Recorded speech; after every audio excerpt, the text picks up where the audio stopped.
Okay, welcome everybody. Everybody come on in and take your virtual seat as we begin. We're just going to allow people to populate the room and we'll be starting momentarily. Again, welcome. Thanks for joining us today.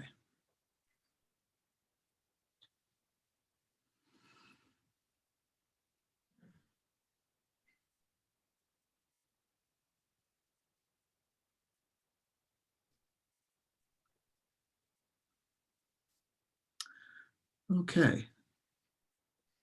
As other people come in, I think I'm going to start by thanking everybody for joining us today. My name is Joe Macbeth, and I am the president and CEO of the National Alliance for Direct Support Professionals. And I am very grateful for all of you for joining us today for the first of a series of 3 webinar sessions on race and the direct support workforce.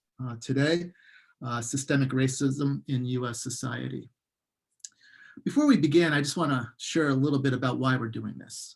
Last year, after the murder of George Floyd, the NADSP shared a statement of solidarity to those who were feeling the pain of systemic racism and marginalization. But a statement clearly wasn't enough.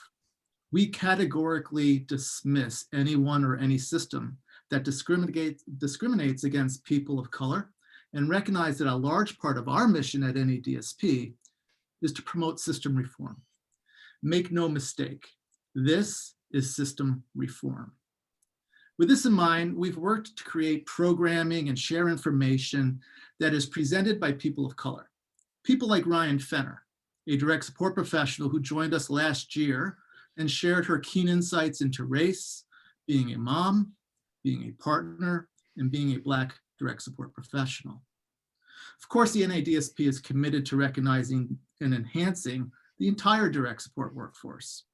But as you'll see over the course of this webinar series, the demographics show us that a majority of direct support professionals are people of color, particularly women of color. Our system has historically leaned on this marginalized workforce as its backbone. So over the next few months, we will present this series that looks into race in the direct support workforce. Our intention with this webinar series is to merely provide awareness of the experiences of Black direct support professionals. We will give you the tools for discussion. We urge every organization to start having meaningful conversations and take direct action that removes intentional racial bias and institutional racism from our workplaces, so that we can get back to doing what we do best as direct support professionals and support people with disabilities in their everyday lives. So again, thank you for joining us. Now, I want to pass this over to my colleague and the driving force behind NADSP's efforts to do this series, Nicole Dama. Nicole? Hi, and I just want to say welcome to everyone for joining us today.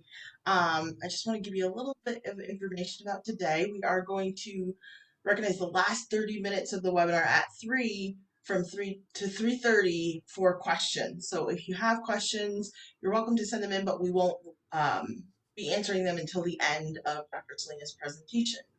And I just want to let you know you can turn on subtitles if you would like to see captions during the webinar. Everyone will receive a copy of the presentation, as well as, sorry about the loudness here, as well as a copy of the PowerPoint.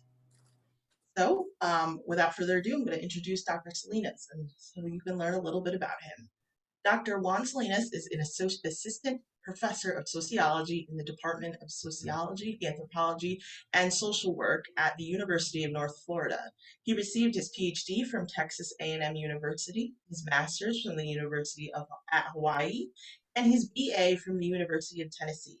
Dr. Salinas' research and teaching interests include race and ethnicity, racism, immigration, labor, and health inequalities. He works closely with marginalized and immigrant communities to address their employment and health concerns. Thank you for joining us today, and thank you once again, Dr. Salinas, for presenting for us. Please take it away. Thank you, Nicole. I want to give a big thanks to Joe, Nicole, and John for helping put this together. I was excited when I was called in to be able to present some information on systemic racism in U.S. society. And I'm very much interested in racism issues on immigration. And a lot of my research focuses on working with employers and talking with them about race in the workplace.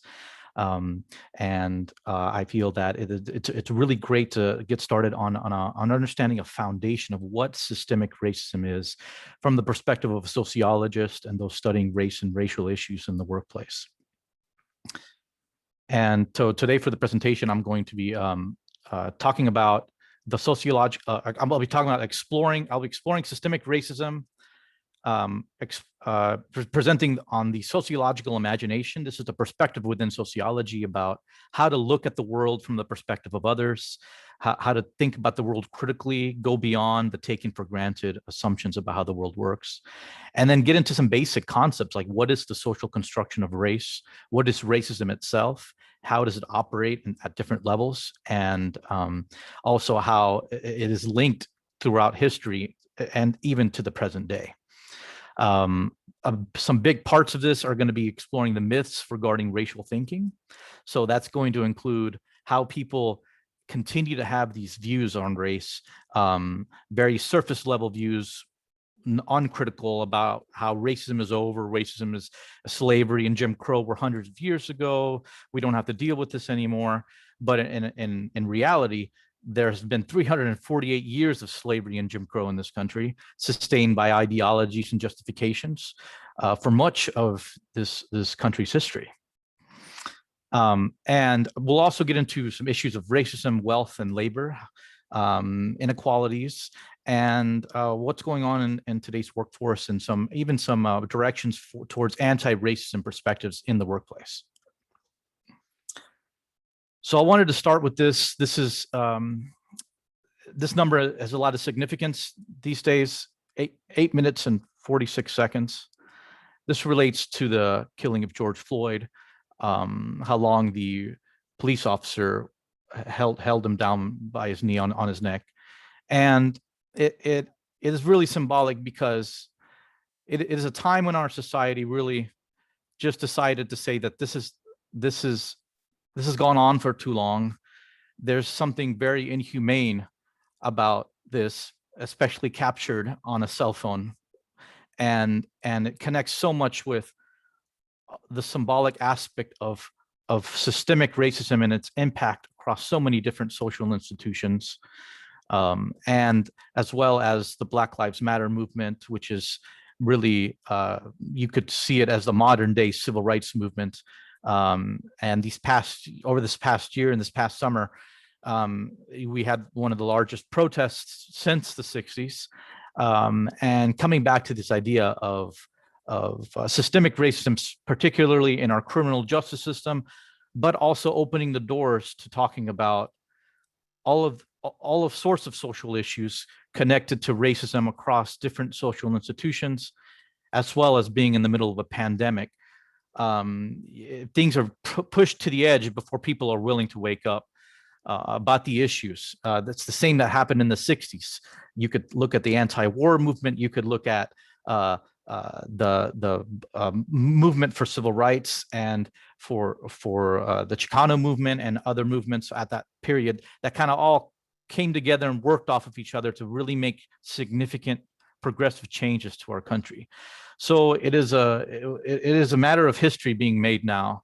And I wanted to start out with this because it's really the catalyst for why we're having these discussions across the country, why so many businesses are moving forward and talking about this issue and the extent of it. So I wanted to start out with some stats first. It's always important because many people say, well, you know, you're talking about theories, you're talking about concepts, like what is the real problem here? Like, but when you have facts, it's very apparent that there are some issues in this country. Systemic racism, particularly in the criminal justice system, for instance, is very much a problem in the, currently. There are this process of mass incarceration that's really really hit off in the 70s and 80s and escalated in the 90s. As you can see here, this is sentenced prisoners in the US per 100,000 residents by race ethnicity. What's interesting about this is the war on drugs that occurred right after the civil rights movement. That was not a coincidence.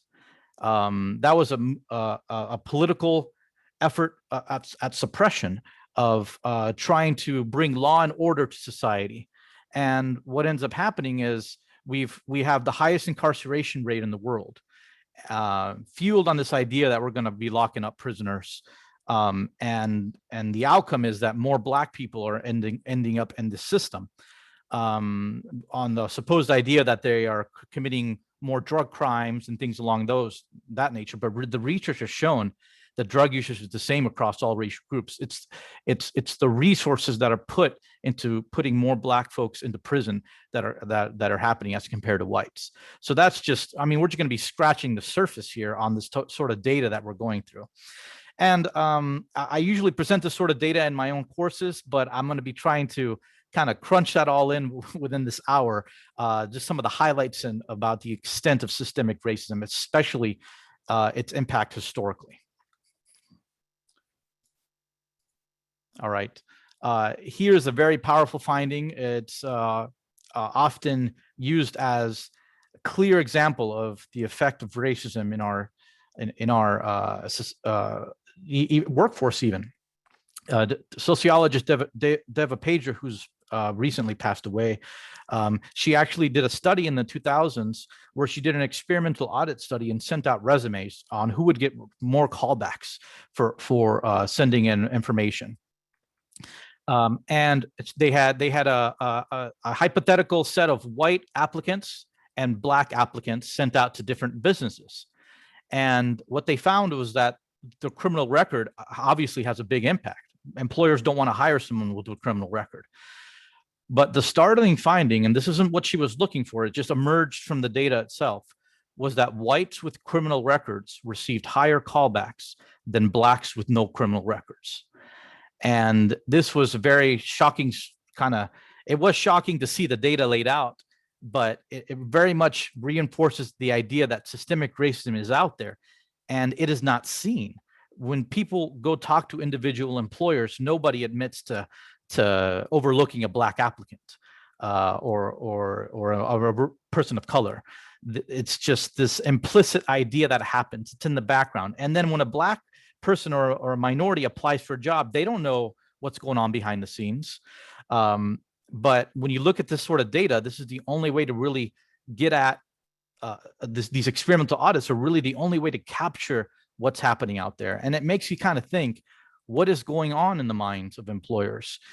And I've worked in HR companies myself, and I remember the average resume is glanced at in about 5 seconds. You have that gut instinct of who you're going to hire, but a lot of things are going on during that 5 seconds. People have implicit ideas about how race works. For whatever reason, they see an African-American name or a resume that signifies that they are African-American, whether through being part of an organization or whatnot. That causes people to have these implicit biases emerge where, for whatever reason, they're inclined not to take them on. And this shows here. The other interesting thing is what becomes more appealing about a white applicant who has a criminal record as higher than a Black applicant who doesn't have a criminal record. And this gets you thinking about the opposite idea of race. It's not just about Blackness and minorities, it's also about whiteness. What does whiteness mean when someone is applying for a job? What does whiteness mean in terms of second chances? All sorts of things that happen when you think about what is going on for employers to address these systemic conditions, how to address their own biases, and kind of get the conversation started around these issues. At the same time, I covered a little bit of the criminal justice, a little bit of the workplace, but there's stats on the wealth gap. And this is pretty much one of the largest problems in our country. We have wealth very much not distributed equally amongst racial groups. There is very much a stacked system. of a very significant racial wealth gap that has gotten worse in recent years. It's 10-to-1 between white and black families and 7-to-1 between white and Hispanic families. So white families have much more of the wealth, and I'm going to be talking a little bit about why that is. There's a lot of historical reasons. Everyone acts like a lot of people act like it's a level playing field, and it's really not a level playing field. There's just more wealth concentrated amongst white families, as you can see here, and a lot of it has to do with housing and housing issues, systemic racism, redlining, these sorts of things, where black families and minority families haven't had as much resources to gain access to housing. And so you end up in a situation where wealth is just so much more stacked on one way or versus another. And then a little bit of stats about the workplace. These are gaps in pay and managerial positions. If you look at professional and managerial employment, you can see the share of workers in racial groups in management professional occupations. It is very disproportionately lower for Blacks and Hispanics. They don't make up a lot of folks in management. They don't really have that pathway, and there's a lot of issues with mobility. And then also when you look at gaps in pay, everybody kind of hears about the gender pay gap, but there's also a gender and racial pay gap. When you compare Black women's annual earnings versus other races, you see very, very big differences. When you compare white men to Asian women to white women, you see some differences, but then you see some more drastic ones when you look at Black women or Hispanic women. So there's still a lot of room to go. What is it about these pay conditions that cause people to continue to have these wages? Again, what is going on with promotions, mobility? Are people placed in a certain hierarchy? Are they not offered incentives to grow? And why is it that it tends to be people of color that are down there, kind of at the lower rungs of the stratification in society? And so when you look at all these stats, you get a lot of different interpretations. Maybe it's on the workers themselves, or maybe it's on the broader social system. Our problems in our education system, problems in our economy, and our criminal justice and our healthcare system that really put too much burden upon these folks, and don't allow them the same opportunities as everyone else. So I presented some stats across a variety of social institutions just to demonstrate there are some real problems out there, and this is well documented and the research is there to support it. But the problem becomes on how to interpret it and how to even link this to historical conditions or to present day conditions. So what I like to do in sociology is start out with basic concepts, like what are the basic concepts? And the first idea is the idea of race. Unfortunately, not everybody is on board with the idea that the race is a social construction.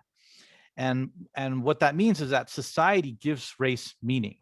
We determine and classify a group of people to call them Black, to call them Latino, and to call them white.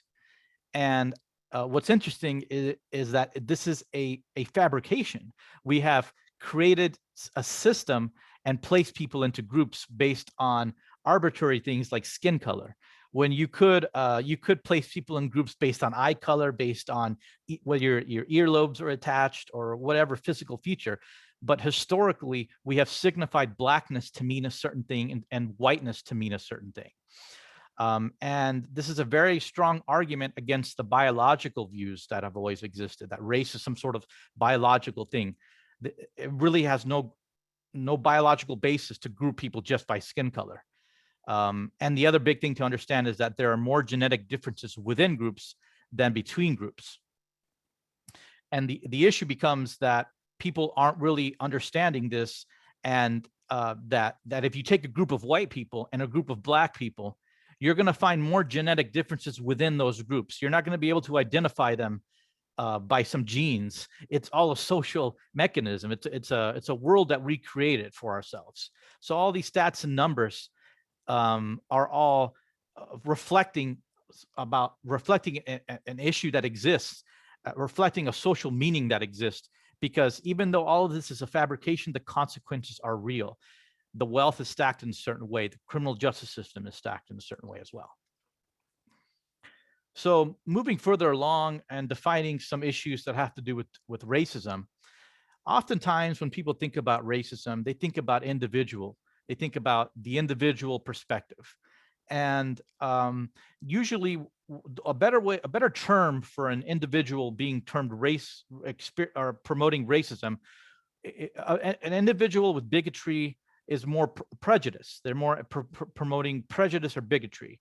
And this may be racist practices or biases people may hold. Very few people openly identify as being prejudice or bigotry. And because of that, people believe that racism is now over, that racism is in the past. Nobody is openly using racial slurs or saying horrible things about other people. But these folks are unfortunately still around, but they are a very vocal minority. They're around the white supremacist groups, the neo-Nazis, but they are a minority. What sustains the racist and racism system, it's broader than the individual. And that's what we like to do in sociology. We like to focus on the broader aspects and how these policies and things in place shift how people think about the world. So the next step up after the individual is the organizational level. And this is where, where a lot of a lot of action is happening right now. People are starting to realize that there's racism happening at a meso level, at an organizational level. There are explicit and informal rules that reinforce differential treatment of racial minorities in organizations, like workplaces, like schools, hospitals. Oftentimes they are implicit, oftentimes they are coded for whatever reason. The outcome is that people of color end up having to do more work for less pay, and they end up having less chances for mobility and these sorts of issues going on at the organizational. And no one person is responsible. There is no individual that is the end all and of implemented some sort of racist policy, but it's more of a legacy of the way things have always been done, a culture that has sustained an ideological system of racism historically that continues to be seen at this organizational level. And then as sociologists study these processes, they often go to the next level, which would be the structural or the systemic racism level, the broader social institutions that interlock and sustain a system of racial oppression. So this would be all of the social institutions kind of combined above the organizations. It would be the entire economic structure, the education system, the criminal justice system, and how they're all interlinked and working alongside each other to sustain it. An example would be the neighborhoods, why there's so many white suburbs, or why there's so many white people living in the suburbs, why we still have segregation, why we still have schools where people often go to same racial homogeneous school systems. And it's because of these interlocking systems of oppression that have historical roots and continue to sustain the system as is. And this is when we get to the issue of the process of the sociological imagination. Sociologists like to question structural arrangements. That's kind of like our goal. We get into the assumptions about how the world works and look underneath these processes that no one really likes to talk about. And we focus on these patterns, things that are influencing individuals, families, groups, and organizations that connect to these structures. And the importance about the sociological imagination is it takes creativity to really analyze something from someone else's perspective. It's tough when you don't experience systemic racism or systemic sexism or any issues in the workplace to really see anything going on. And this tends to happen when you talk about race to people. And what's important about the sociological imagination is that, again, we're not staying with the individual. We're gonna look at somebody that's going through an issue, a problem, and you don't just stay with an individual explanation, because that's where your analysis typically will end, especially for most Americans. You want to broaden it up to the structure. So for instance, the 2007, 2008 recession that hit, if you were to look someone at that period and say, well, and that doesn't have a job, someone could say something like, oh, well, this person isn't making it because of their work ethic. They're not doing as great. They didn't have the right education, and they're lacking the capital to advance. But you start seeing a trend that the economy had a downturn. So it is the issues of broader structural issues of the economy, of poverty, of institutional racism that need to be linked to these patterns happening in society. And then the class, I mean, we're in it right now. This is the pandemic. The pandemic has had an impact on the economy, and it has impacted workers in so many different fields. And so you're going to be seeing patterns today, and you don't want to stay at that individual analysis. You want to see what the demographics are like. Why is it that so many people are grouped in certain positions? Why is it that they're not getting the same pay?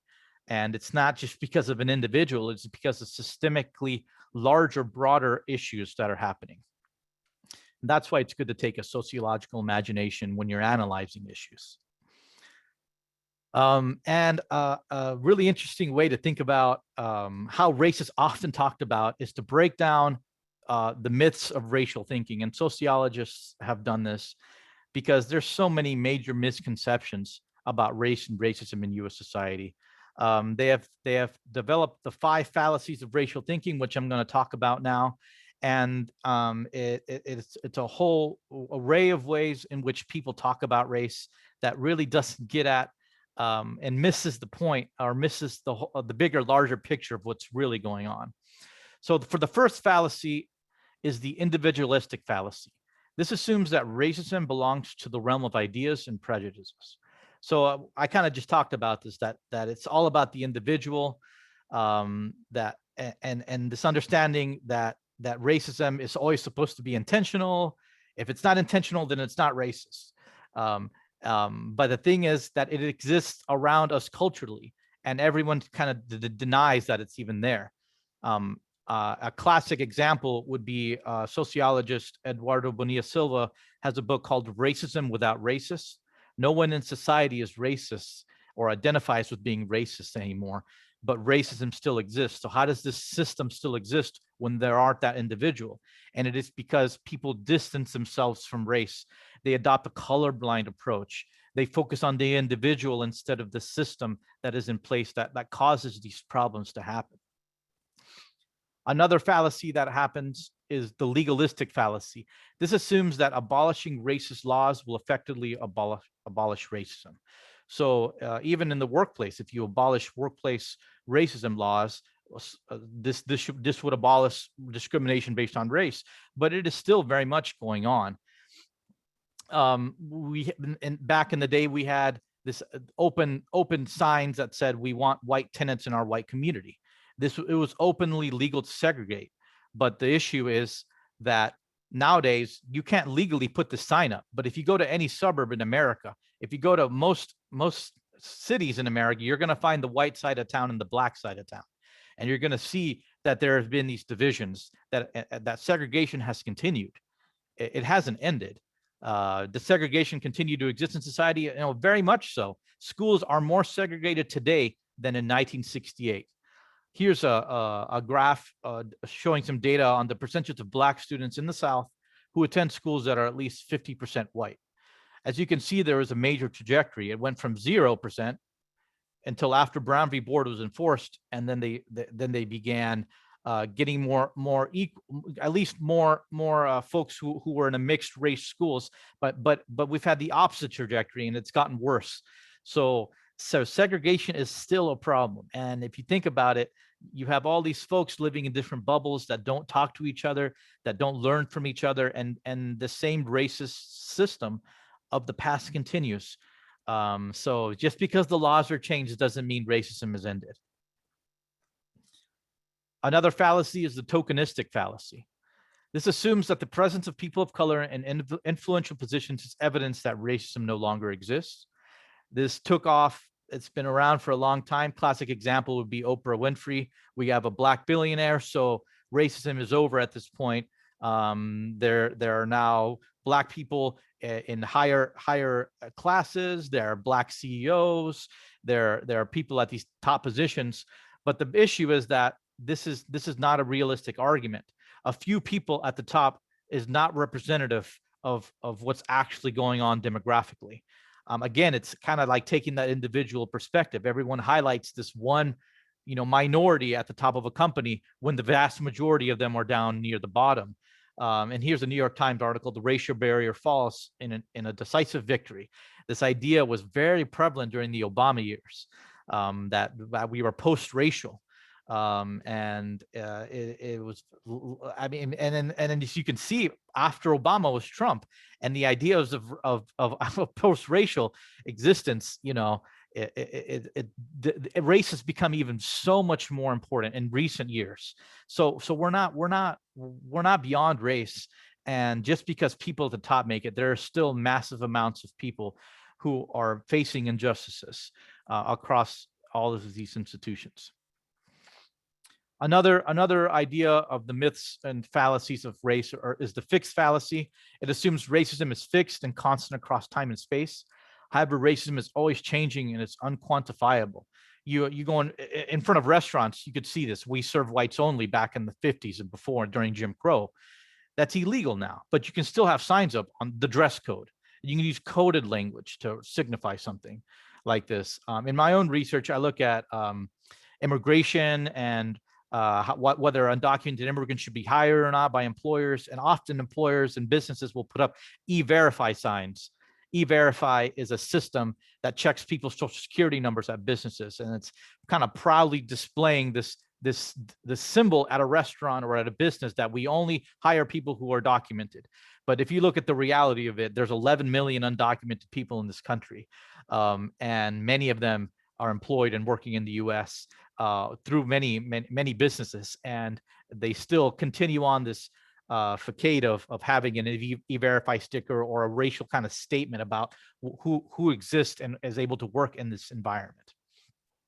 So we can't conclude that racism has disappeared because it doesn't look like the racism of the 50s. It is just altered and shifted. And then the last historical fallacy here is the ahistorical fallacy. It assumes that history doesn't matter, that only what's recent matters. And I'm sure many people have heard this idea that the United States, that slavery was such a long time ago. Why do we keep talking about slavery? Why do we keep talking about Jim Crow?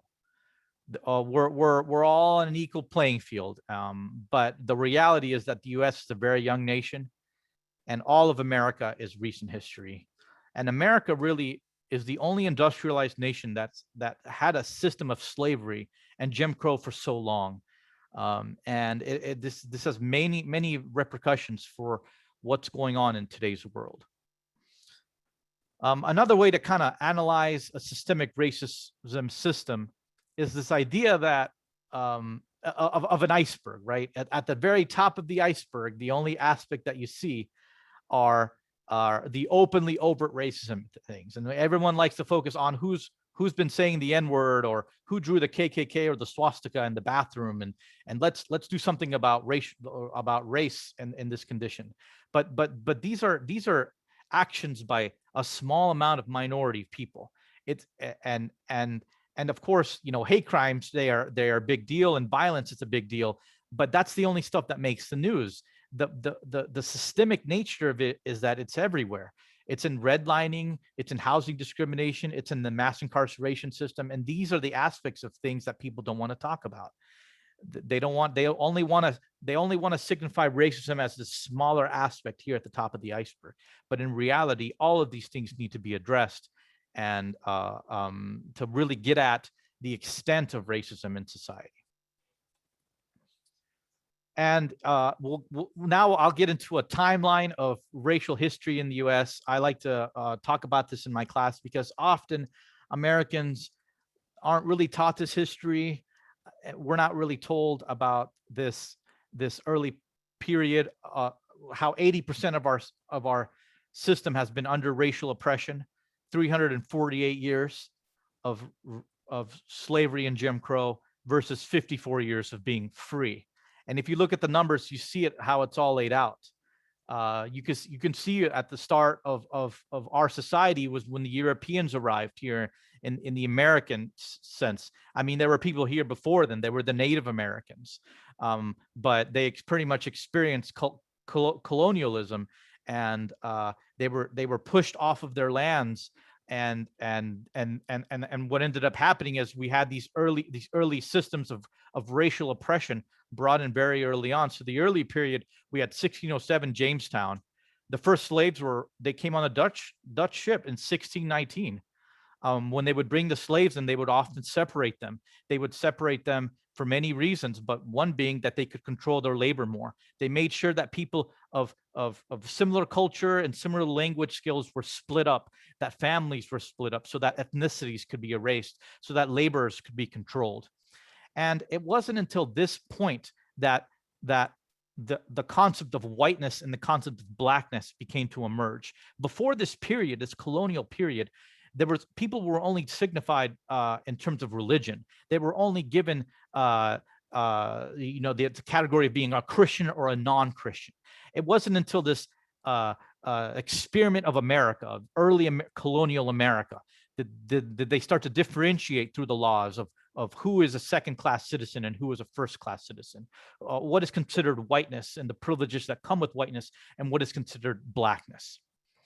And then, this system of slavery, of pure explicit racial oppression, lasted all the way into the Civil War, which was in the 1860s, and it officially abolished in 1865. So there you have hundreds of years of racial oppression. And at this point, we could have had a moment of progress. We could have ended it, but instead we expanded on it with Jim Crow segregation for another 100 years. Civil Rights Act didn't come around until the 1960s, and it wasn't enforced until 1967. So when you put all the numbers together, years our society was under this system versus years it was legal under the law, you got 246 years of slavery and 102 of Jim Crow. And you have a system that was ideologically justified based on biology, based on religion, and based on scientific racism. All throughout these years, as society was evolving in terms of their levels of justification, they kept sustaining the system. And now, you'd subtract the years that we've been equal, and it's been 54 years. But equal in name only. The system is still very problematic and has many different issues.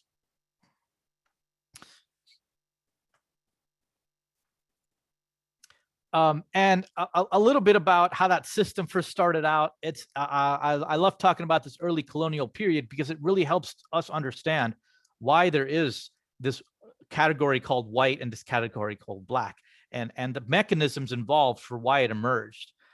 The early significant social and political conflicts, what happened was between elites and the workers. When whites and Europeans were brought over, they were brought over as indentured servants.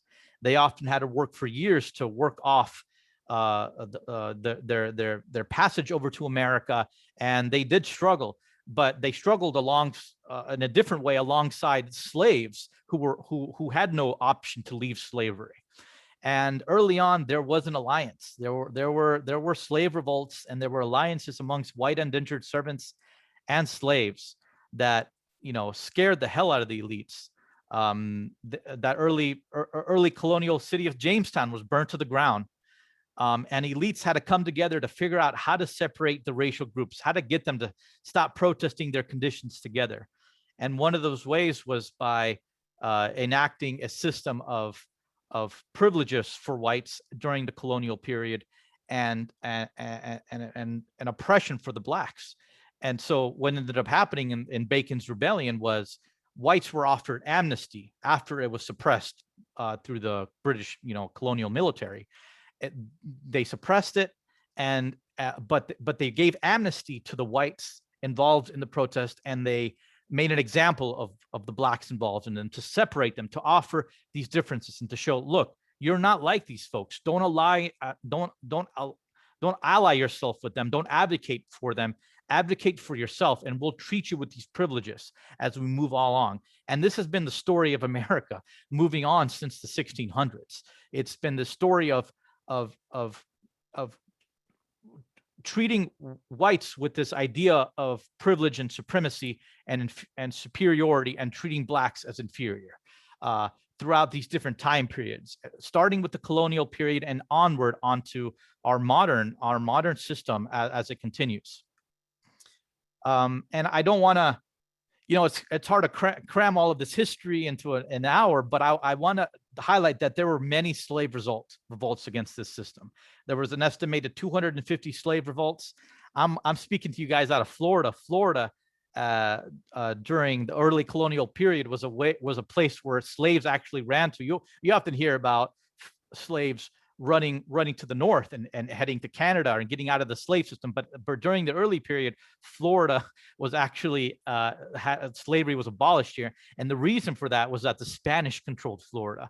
And they said that any slave that came down here and converted to Catholicism would be free. So you had little settlements that would emerge of former slaves that would come down here, until America ended up taking Florida after a war with Spain, and then implementing the slavery system there as well.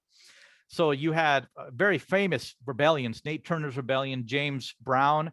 He was an abolitionist. He was a white abolitionist, very religious advocate, very radical guy who tried to start a slave revolt. And he was actually brought down by, you may know him, the General Robert E. Lee. This was right before the Civil War. He had pretty much this idea that slavery wasn't going to end without bloodshed. It wasn't going to end unless violence was done. And in the end, he was right. It took the Civil War to stop it. It took so many, and so many people died for that. And so many white people died for that, dying to sustain a slavery system. And what's really interesting about the Civil War, and what often isn't talked about, is that there were many Black Union soldiers that were brought in by Lincoln to fight in the Northern War, to tip the scales, and fight for freedom, to change the system as it is. But what's interesting is that many of these revolts that happened throughout this time, they were suppressed by slave militia, which was the historical local policing at that time period. And so this is a history that needs to be talked about, that needs to be learned, and it helps us understand the background for the systems of oppression that continue to exist. Another very important concept sociologists study when they're looking at history and they're looking at these at the rise of our system here is this idea of manifest destiny. Oftentimes it's talked about in our history classes as like this thing that just had to happen. We had to control the East Coast to the West Coast to expand on America. But the problem is that this was an entitlement. This was an idea that the land belonged to the people colonizing it, that it belonged to white settlers. And an interesting story to think about is the origin of Texas itself.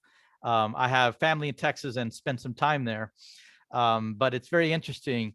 The early Texas settlers that were coming in to expand on colonialism in that area, they were actually entering the territory that belonged to Mexico at the time, and Mexico had abolished slavery. But white settlers were coming in with their slaves, and people these days talk about hopping the border and illegals and all that. The original ones were the white settlers coming into Texas with their own slaves, expanding the slavery system. So there's all sorts of history that really isn't ever talked about. And the systems of oppression that existed throughout that were very significant and sustained by leaders and people with ideologies that had the system moving forward. And you can even look at some of the early writings. Some of the, for instance, I like to talk about the founding fathers and their views on race, very similar to views going on today. Thomas Jefferson, for instance, he wrote a book called Notes on the State of Virginia, and he talked about his view of the slavery system. And it's very interesting to see this side of things, because these folks were the ones that wrote that all men are created equal, that the tyranny from the British to break free into their own society, but to sustain a slavery system, and the contradictions and the complexities involved with the way things are. And Thomas Jefferson had estimated 400 slaves or more and throughout his life. And so he had lots to say about the system. And also, this was an early theorizing of how race operates in America, because this is an early intellectual analysis of what's going on with race and race relations in this early period. So I have a few quotes here by Thomas Jefferson. I advance it, therefore, as suspicion only that the blacks, whether originally a distinct race or made distinct by time and circumstances, are inferior to the whites in the endowments both of body and mind. So here's Thomas Jefferson grappling with: is it the environment, or is it the way that they were born? This biological argument. But have no doubt they are inferior, and this is the way of thinking was thought to be needed because of the system itself and the way to sustain the slavery system. Here's another very strange kind of analysis of his slaves. They have less hair on the face and body. They secrete less by the kidneys and more by the glands of the skin, which gives them a very strong and disagreeable odor. So this is, a founding father talking about how his slaves are smelling as they work on his plantation and sustain the system that exists. Blacks inferior in reason and imagination. And the list goes on and on. So much different analysis. It's often interesting to think about, if Thomas Jefferson were to come to the modern day America, 2021, he would marvel at all of the advancements, all of the technology that has really marveled since 1784, hundreds of years ago. But he would find a very similar ideology against Black people, an ideology that has sustained itself for hundreds of years. This wasn't created yesterday. It's been around, and it's been in our system for so long. And here's some interesting one. Even at that time, you can probably hear these similar stereotypes happening today. In music, they are more generally gifted than the whites, with accurate ears for tune and time, and they have been found capable of imagining a small catch. So he's pretty much the first time in the early period of Black people are good at singing and dancing, and they're jolly folk living on his plantation. This is how he's analyzing Black folks and the slavery system as well. But a very interesting kind of contradictory and complex analysis here as well about what to do about the slavery system, how to end it. But as it is, we have the wolf by the ears, and we can neither hold him nor safely let him go. Justice is on one scale and self-preservation on the other. And in this excerpt, Thomas Jefferson is talking about the contradictions of the slavery system. You can see that they see it as a problem at some level, but they can't let it go. To end the slavery system would be to let go of a wolf by its ears.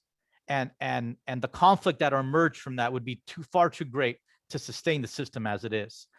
So he was an advocate of African Americans leaving America if slavery were to ever end, because he didn't see a system be able to survive, especially with his mindset. It's fascinating to think about what these early leaders were thinking and saying when it came to race, because it's what set the stage. It's what set the foundation of racism, of systemic racism in this country. He was instrumental in the Declaration of Independence, in the Constitution, and the 3/5 Compromise. This idea that Blacks weren't fully human, but they still needed representation for the slave states. It was written into the early documents. So it's preserved, and it's been this way for so many years. And then people talk about progress. Well, things have changed since Bacon's Rebellion, right? We're not at that level anymore. Ibram X. Kendi, who's a novelist, and he's written about anti-racism. He's got a concept called the dueling racial history.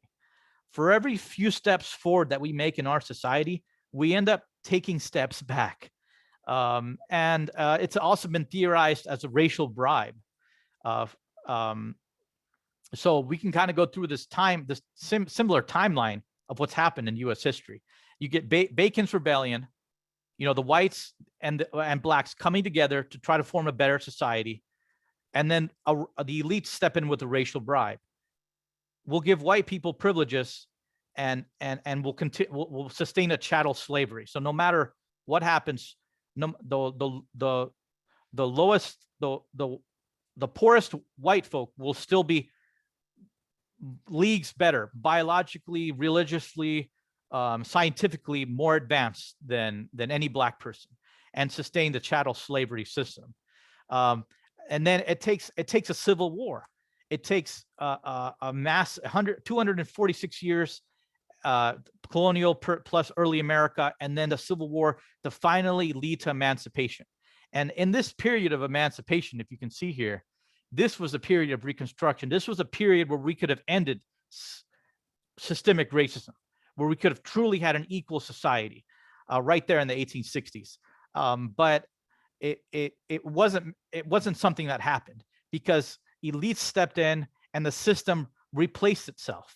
It went back. It took its steps back by this idea of segregation laws, the bribe of we'll continue things as they are, through the system of segregation. And then we end up with the Jim Crow system of another 100 years of a second-class citizenry beyond slavery. So for every step we take forward, there's a step backwards. And then you could follow this up with the civil rights movement. You could look at the NAACP in World War II, and you could look at the first institutions that were ever integrated were the US military. And you got this theory of social contact. When you're down in the trenches amongst whites and blacks, suddenly racism and prejudice and bigotry doesn't matter anymore when you're fighting alongside a war, especially when you're fighting Nazism during this period. But there were still many problems with Jim Crow. You know, soldiers would get back to America and still deal with being a second-class citizen even after fighting for their country. And so you had the catalyst for the civil rights movement and changing and bringing down the Jim Crow system. Now, what people tend to not really focus on or examine anymore is that after the civil rights movement, there was a backlash.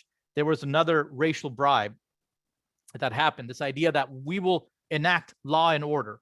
We will stop the lawlessness from the streets and get people back in line. We will bring in the drug war, and we will lead to mass incarceration on the third level system that we're currently in now, that share many parallels with the chattel slavery system, the Jim Crow system, and now the mass incarceration. So what's next? How do we get out of this mass incarceration system?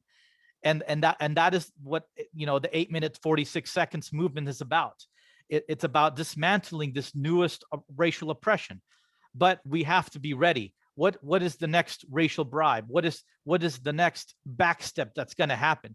Because as Derek Bell has argued, racism is often better to be thought of as permanent. It has sustained itself for 400 years, and it's going to continue to. In about 300 years, we can say we've been just as free as we were a slave state. And to think about this in sociological terms, and bringing in this interesting concept of interest convergence, this idea from Derek Bell that argues that whites will support racial justice if they see something in it for themselves, if they see emancipation helping them, if they see the civil rights movement as something just and needed, and coming up as soon as possible, if they see the mass incarceration system as the detrimental nature of what it is to our society. So, I mean, there are a number of other policies that were set in place during the early period of Jim Crow that need to be talked about. And again, I'm kind of crunching through it. Each one of these slides is usually about a week of readings and writings and getting through the meat of the arguments and what's happening there. So I'm just giving you the highlights of the way the system has been set up. Government programs where billions were spent across time primarily went to whites, and people get very upset about the idea of affirmative action. Why should we be giving people a leg up? Why should we be helping people get jobs? Everything should be at an equal playing field. And then you look at this history, and it's all flipped upside down. Historian Ira Katz-Nelson argues when affirmative action was white. He argues three general broad programs that happened across time, the Homestead Act, the New Deal, and the GI Bill, the billions spent on programs to solve unemployment and poverty, the distribution of land in this country, 160 acres of land given to 1.5 million white Americans, and 93 million Americans, almost a third of them, can trace their ancestry to this land. You have all this unjust enrichment and wealth being given to help out, working class folks during this period, working class white folks, and even people who go fight for the country. Those same soldiers that went to fight were denied access to the GI Bill. Many of them restricted only to whites. And it was often the local policy guys that were making these decisions on on selecting them or not.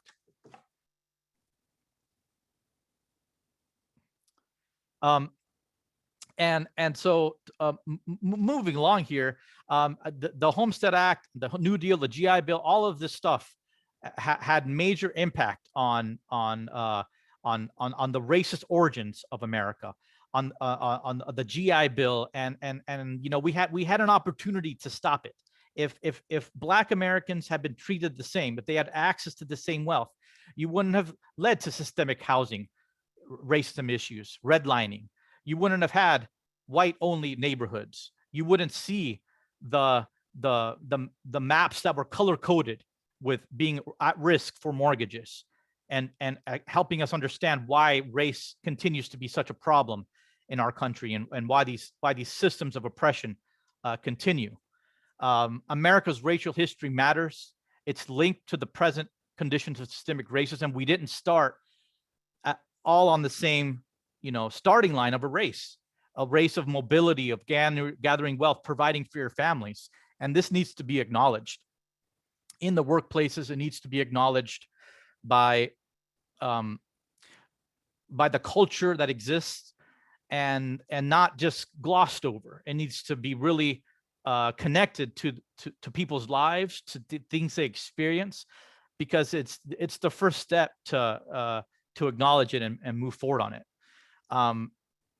Looking back at modern day issues, the unemployment rate consistently double. The unemployment rate of Blacks is consistently double the unemployment rate of whites. They are off there. It's known as last hired, first fired. And this is true across so many fields. And like I said, they have done experimental audits on this issue. Employers are 3 to 4 times more likely to offer whites a job than equally qualified Blacks or Hispanics. I have a great video on this. It's called Jose versus Joe. Hopefully, I think the sound is working, so I'm gonna pull up the real quick video on this topic, and it's very interesting to think about, especially when you're thinking about the workplace and what goes on with who gets hired and who doesn't. My name's Jose Zamora, and I had to drop a letter to get the title. Every morning I wake up, go on Craigslist and apply to as many jobs, every job that I feel qualified for. About 50 to 100 a day for months. No phone calls, no emails, nothing. One day I just thought, what if I try Joe? Just remove the S in my name and maybe I can make some dollar signs. The Monday I decided to go from Jose to Joe. 7 days later, the next Monday, that's when all the responses started coming. That's when all the replies and the emails. The position is open, we want to meet with you. Call us back. I was applying for the same exact jobs, the exact same resume, the exact same experience, just a different name. Sometimes I don't even think people know or conscious or aware that they're judging, even if it's by a name, but I think we all do it all the time.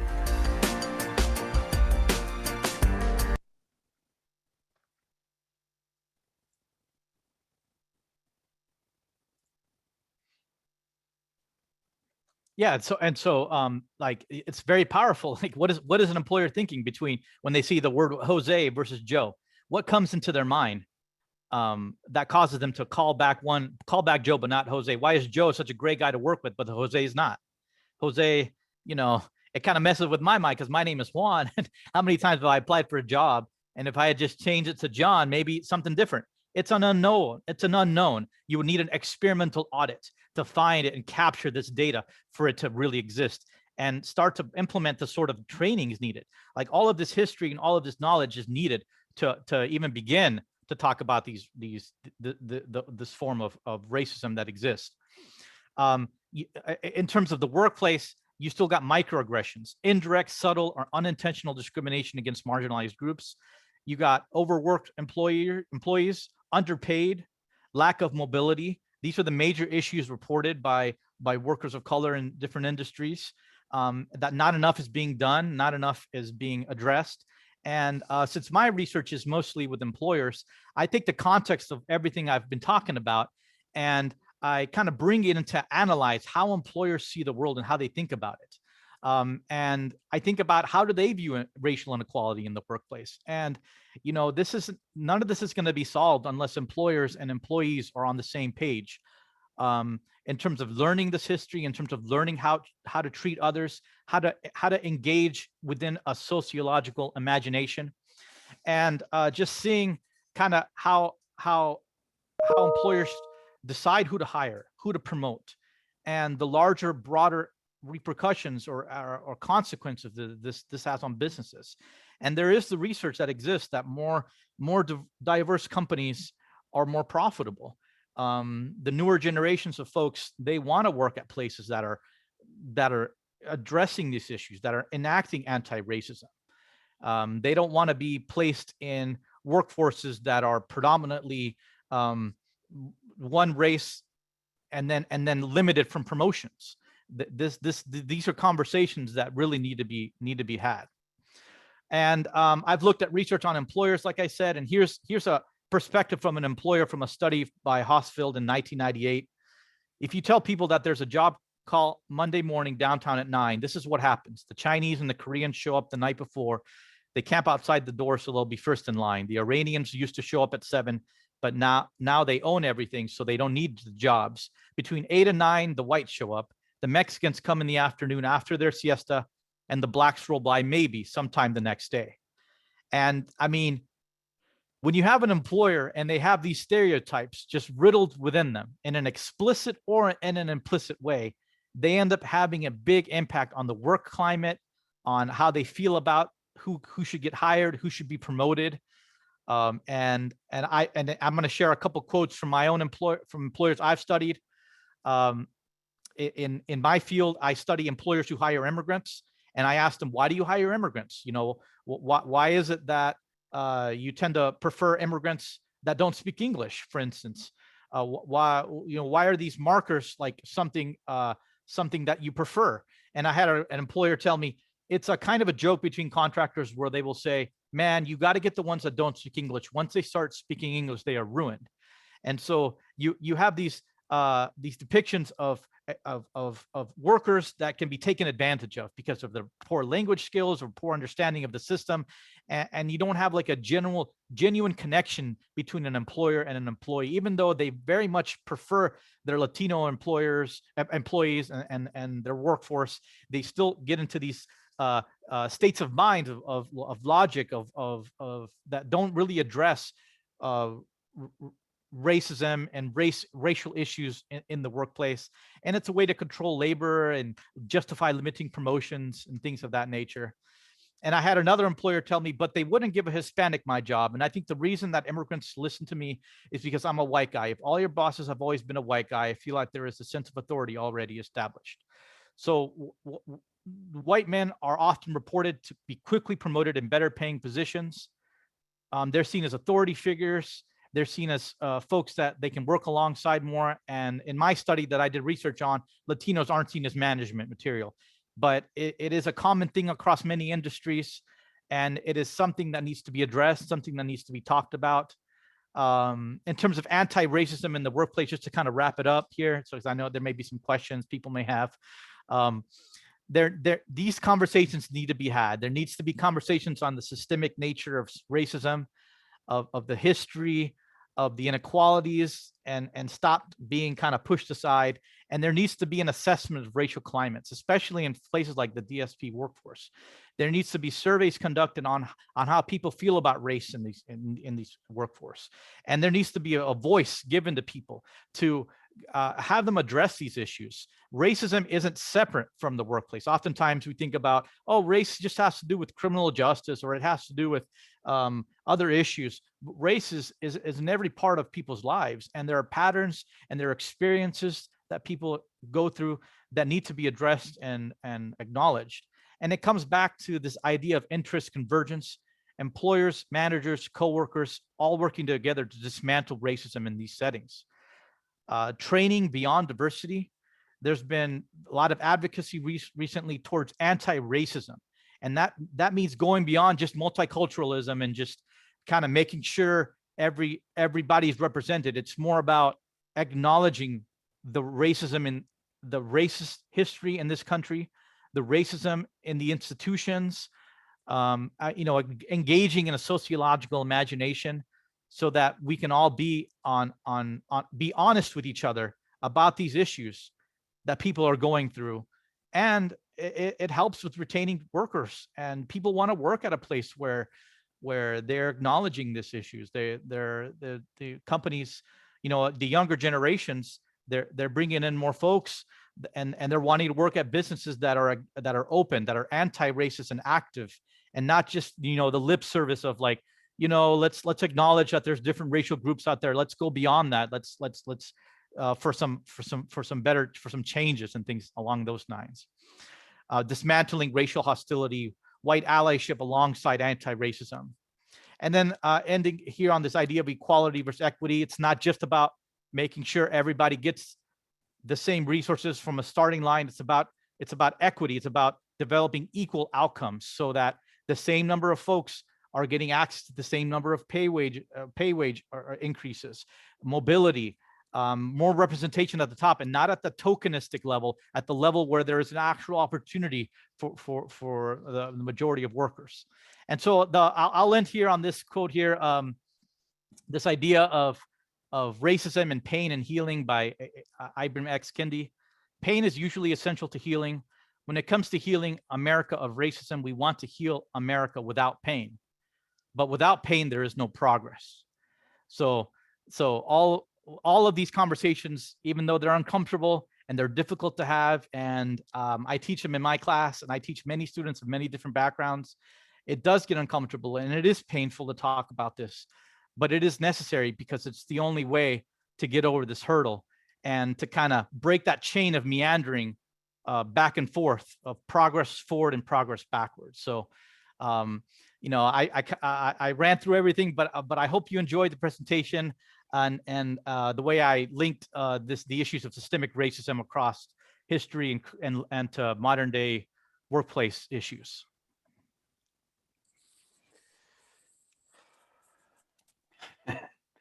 Joe?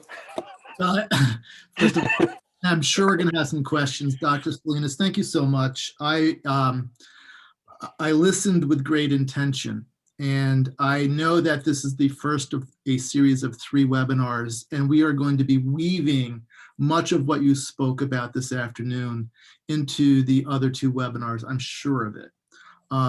It was a great review and a great foundation of what we want to do. So I wanted to just thank you very much and turn it over to John and Nicole. Thank you, Joe.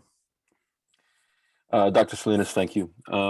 Some comments that have come in. What Nicole and I will do right now is just kind of, anybody that has any questions, every question is valid, every question is welcome, or comment, put it in the chat box. It's probably the best way to put it. Oh, we got people in the QA box. That's fine too. And Nicole and I are just going to go back and forth. You want to do the first one, Nicole? Sure. Once again, thank you, Dr. Salinas. And the first question we have here is, have you ever encountered reverse racism when a company is trying to show they are not biased and sometimes hire people of color over white people? That's a great question. The concept of reverse racism, it is a very touchy subject because people come across the idea like when someone is faced with equality, when society is moving towards equality, it feels like discrimination for the people that have that have always had the historical privilege.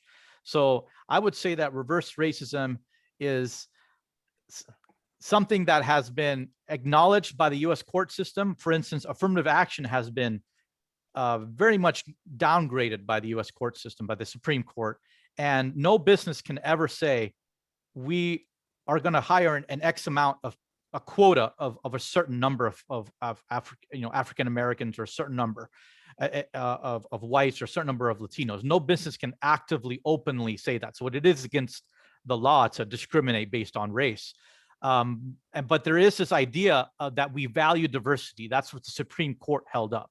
And that is something that is promoted in that. But when it comes down to it, there are cases where this can happen, and it has been held up in the court system.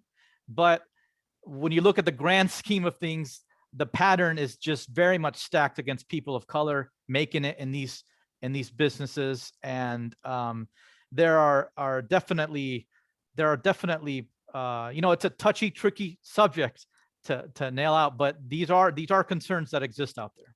I hope that answered the question. Let's see. Here's one. This is interesting. A couple people indicate that reverse racism does not exist, and I agree, Dr. Salinas. Reverse racism as a concept is a fallacy. And these are just comments. Racism assumes and is about who has the power. What do you think of those comments? Well, I mean, if you were to take the word racism and focus on the ism, right? Just like capitalism is a system supported by capital, or supporting the extension of capital. Socialism would be a system supporting socialist relations. Any isms that exist. So racism is not an individual problem. It is a system. It is a system problem. So this issue of reverse racism, it would really be more along the lines of reverse prejudice or reverse bigotry, to be more accurate, than to refer to it as a larger, broader system, because that's what I try to lay out, that this system is long and historical, and it's going to take more than some trainings and anti-racism to dismantle, but it's there.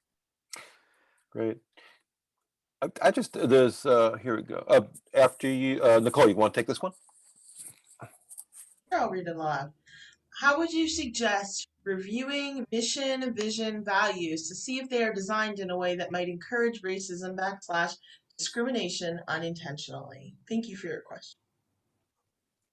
Thank you. Yeah. So mission values, like putting anti-racism in your mission values, like being straight up about it, and thinking about these tenets of systemic racism, or acknowledging this in writing is definitely a first step. Oftentimes mission values are, we don't discriminate based on, and they list 10 things, but it's like, you're not really being honest. You're not talking about how you're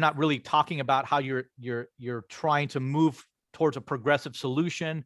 You're about bringing anti-racism into the workplace. So I would emphasize lots of getting away from saying we value diversity towards we value creating brave spaces for anti-racism, for instance. Like this is the new lingo, the new kind of hinting to people that, like, this is a place you want to work at because we value what you value, and not staying at this corporate diversity kind of tone deaf approach. Mm-hmm. A couple comments. One, the question itself suggests that Black people or people of color are less qualified and given jobs to meet quota, assuage white guilt, etc., rather than assuming that the most qualified person got the job and they happen to be not white. That's just a comment. But somebody indicates also about that mission, vision, values thing, and I think organizational messaging, stating up front we are an anti-bias organization. Can you speak of that to that a little bit? We hear this thing about, oh, we're colorblind, or what we heard a lot in the beginnings of the Black Lives Matter movement, when we put out our statement of solidarity, we would get pushback. No, all lives matter, and that was actually that was common, right? So what's the difference between like all lives matter and Black Lives Matter, and then this notion of being anti-racist versus being quote unquote colorblind? Great. Thank you for your question, John. Yeah. And for your comments as well that's coming in there. But yeah, it's the idea, I mean, there's kind of like a spectrum. It's a good way to think about it. There's the openly, historically racist folks that are just openly racist, and they're still around. The neo-Nazis, you know, we get them around our campus. They come around with their signs and things. They're around, but they tend to be more like the campus preacher folks, or the folks that are yelling at students about issues and stuff. They're a minority.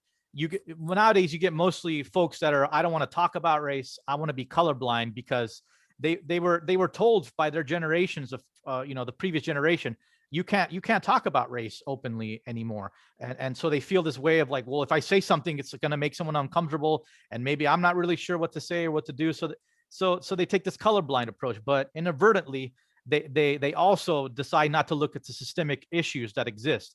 So by not talking about race, you ignore racial inequality. And then you start moving towards people who are anti-racism, that acknowledge race, that see these patterns, and want to talk about racial issues in a kind of a tolerant, safe way to include others. Not in this way where we're going to dismiss and tone down and say, just by talking about race, it becomes racism. And as far as the all lives matter reaction, that tends to be a reactionary thing happening. You know, the Black Lives Matter folks, I mean, it's definitely something that it's meant to progress and help Black people, because that's the issue at hand. The disparities, the brutality, the criminal justice system is stacked against Black people. And so that's just trying to bring light to them. But the all life matter, that tends to be more of a colorblind. Why are we singling out Black people? Why aren't we focusing on everyone at this time? But, you know, in my view, and in many views of others, like the all lives matter folks, maybe they're not adopting the sociological imagination. They're not thinking structurally and connecting it back to it. It's not about white lives don't matter. It's about Black lives matter in this moment. And we're not going to put up with this. And then, you know, if you think broadly about it, by saving the mass incarceration system, by dismantling the newest system around, you're going to be helping lots of white people. Lots of white people have been wrapped up in the mass incarceration system. So if you want to think about interest convergence, if you want to save white lives and everyone else's lives, you start with the people that are the most oppressed. You start with with Black lives. You start saving them. And, you know, you hear about the shootings there. You know, white people are getting shot as well. And you want to go back to the period before Bacon's Rebellion, where people were united to change the system and not be distanced and carved away from each other by these propaganda and ideologies against it. It's really about allyship that we should be aiming for.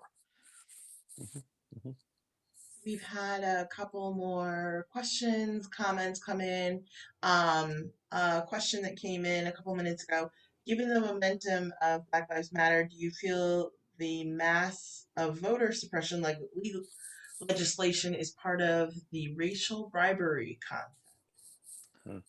Yeah. That's a great question. Yes, that's very top news right now. You want to look at the political system and our voting system, and if you want to do a systemic racism analysis of it, you could bring in a racial bribery analysis. It's this idea that we're gonna take steps forward by allowing people. Oh, excuse me here. My alarm was going off. By allowing people to come in with their ideas of spreading this idea that, I mean, on the surface, we're gonna save our vote integrity, but what's really going on? It's like they've gutted the Voting Rights Act. They've gutted it, and now, yeah, you could frame it as a racial bribe. Hey, we're gonna, you know, it's like a hint. It's a coded hint. We're gonna stop people from voting so we can continue our system. And I didn't even get a chance to talk about politics, but you know, who votes for who? Is there a white party in this country? Is there? You know, you look at the demographics of who vote for who. 90% of Black people vote Democrats, and a majority of whites vote Republican. And that, I mean, there's a lot to it. But there's a lot of racial dynamics on who votes for who. And in the end, you end up getting a party that's not advocating for people of color. And, you know, I mean, I like to bring in conversations about Republicans and Democrats, because in my classes and in the reality, Americans are both Republican and Democrats. For the Republicans to survive, they need to bring in and support people of color, not like a couple of people at the top. They need a movement to address systemic racism. And what they're doing now is the complete opposite. They're putting back vote. They're scaling back on voting. They're wanting to stop people from voting because they can't get enough people of color to vote for them. So I mean, it's from a sociological standpoint, you got to look beneath the surface of what's happening, because it's the same story across time, across all these epic eras.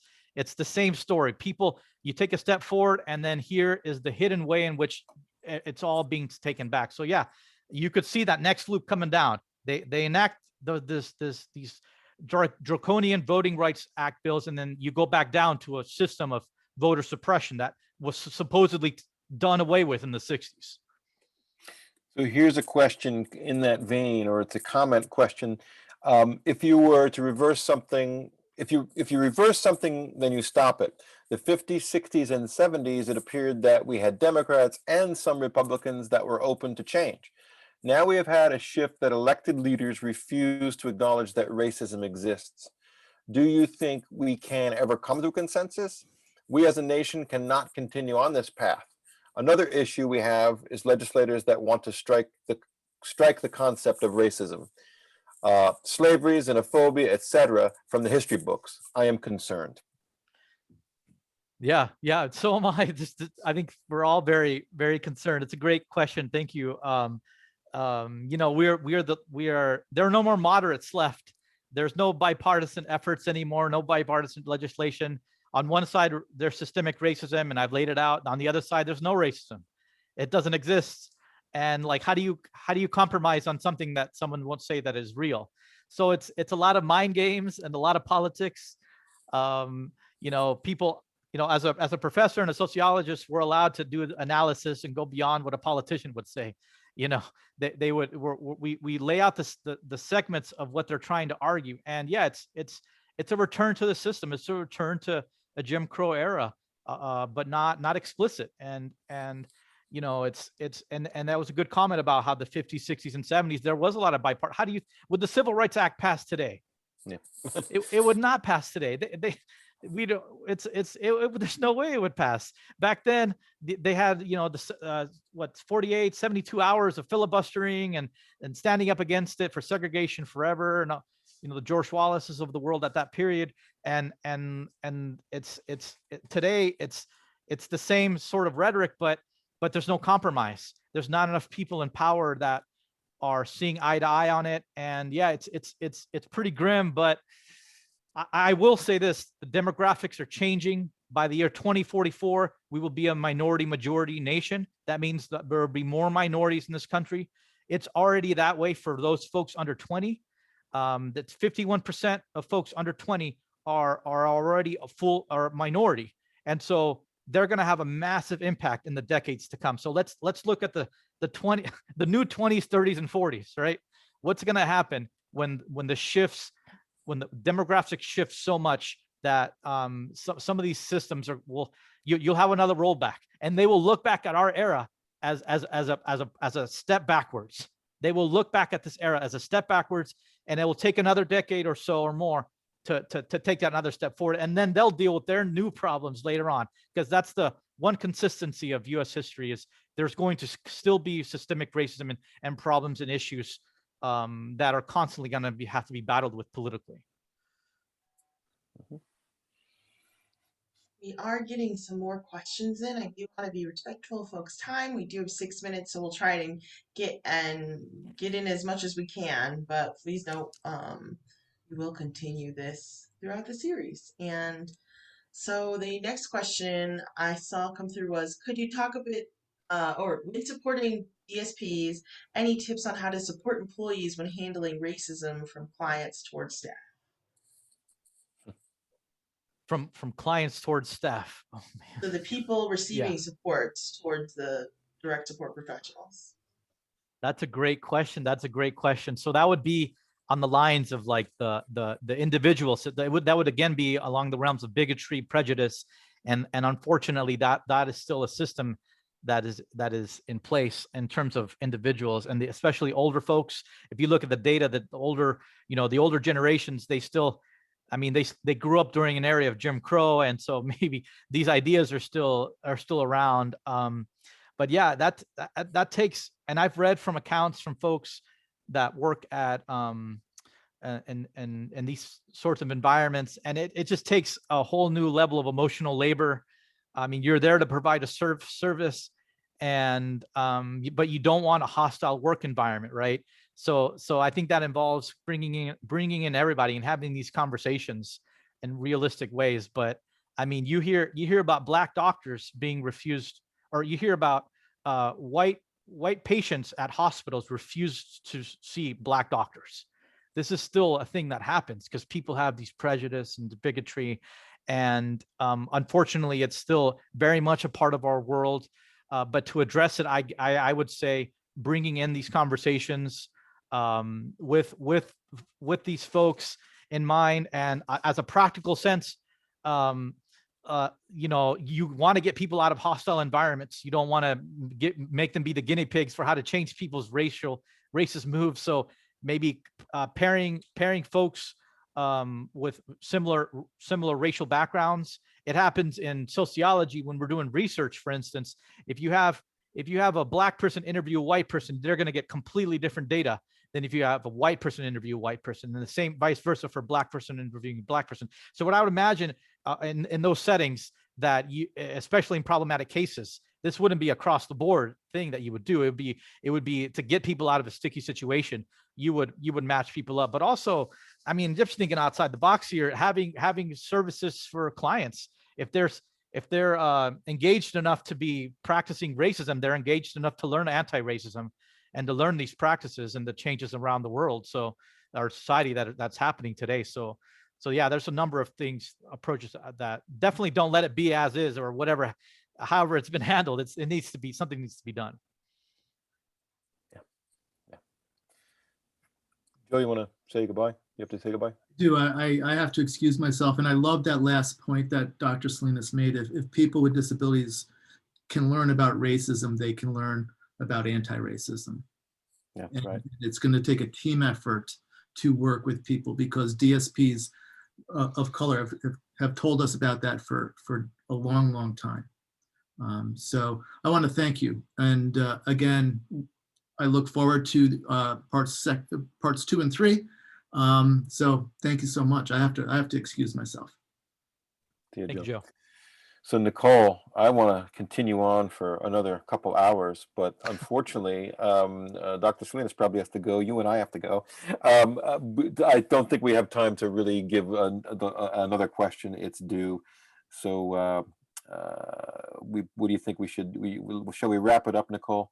I think we can wrap it up. I've copied some of these questions because everyone will receive, anybody who registered for this webinar will receive a copy of the PowerPoint, will receive this recording, and also I'll see if Dr. Salinas can answer a couple of these questions, but also I will include Dr. Salinas' email in case anyone wants to contact him directly. But thank you.